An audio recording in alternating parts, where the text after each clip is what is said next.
Welcome to cooking with Asha channel. আজকে তৈরি করে দেখাবো কিভাবে সহজে এবং পারফেক্টলিভাবে তৈরি করতে পারবেন গরুর মাংসের ভুনা রেসিপি। তো চলুন দেখে নিয়েছে কিভাবে সহজে তৈরি করেছি গরুর মাংসের ভুনা। তো প্রথমে এখানে লাগছে 1 কেজি পরিমাণের মতো গরুর মাংস। এই গরুর মাংসগুলোকে আমি মাঝে সাজি করে কেটে নিয়েছি, আপনারা চাইলে এর থেকে বড় বা ছোটো করে কেটে নিতে পারেন।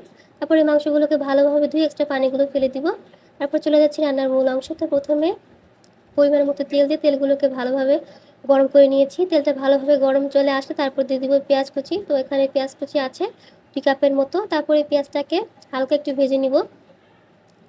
ভেজে নেওয়া হয়ে গেলে এখন দিয়ে দিব পরিমাণ মতো লবণ। লবণটা দেওয়া হয়ে গেলে তারপর দিয়ে দিচ্ছি 9টা থেকে 10টার মতো কাঁচামরিচ। কাঁচামরিচটা দেওয়ার পর ভালোভাবে একটু ভেজে নিচ্ছি। তারপর দিয়ে দিচ্ছি 2টা তেজপাতা। তারপর দিয়ে দিচ্ছি 1 টেবিল চামচের মতো আদা বাটা। তারপর দিয়ে দিচ্ছি 1 টেবিল চামচের মতো রসুন বাটা। আদা রসুন বাটাকে ভালোভাবে একটু ভেজে নিচ্ছি পেঁয়াজের সাথে। ভাজা হয়ে গেলে তারপর দিয়ে দেবো 1 টেবিল চামচের মতো জিরা বাটা। তারপর এটাকে ভালোভাবে একটু ভেজে নিচ্ছি।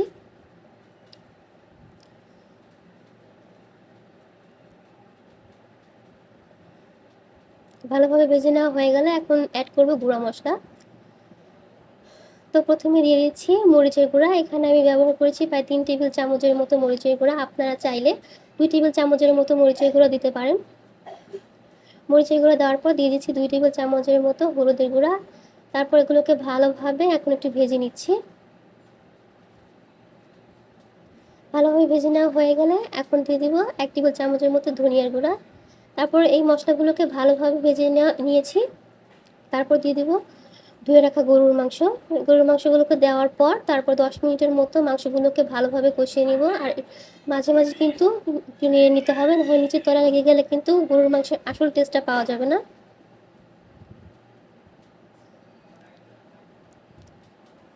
তারপর একটু পরপর নেড়ে চেড়ে এগুলোকে কষিয়ে নিচ্ছি।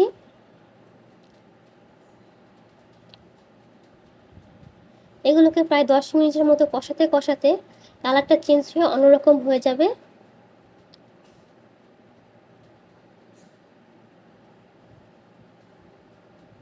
গরুর মাংসটা কিন্তু ভালোভাবে কষানো হয়ে গেছে। এখন অ্যাড করব আলু। এটা আপনাদের ইচ্ছা, যদি আলুটা না চান তাহলে না দিলেও হবে, যদি দেন তাহলে গরুর মাংসটা আগে কষিয়ে নেবেন ভালোভাবে, তারপর আলুটা দিবেন। আলুটা দেওয়ার পর এগুলোকে আর 5 মিনিট কষিয়ে নিব।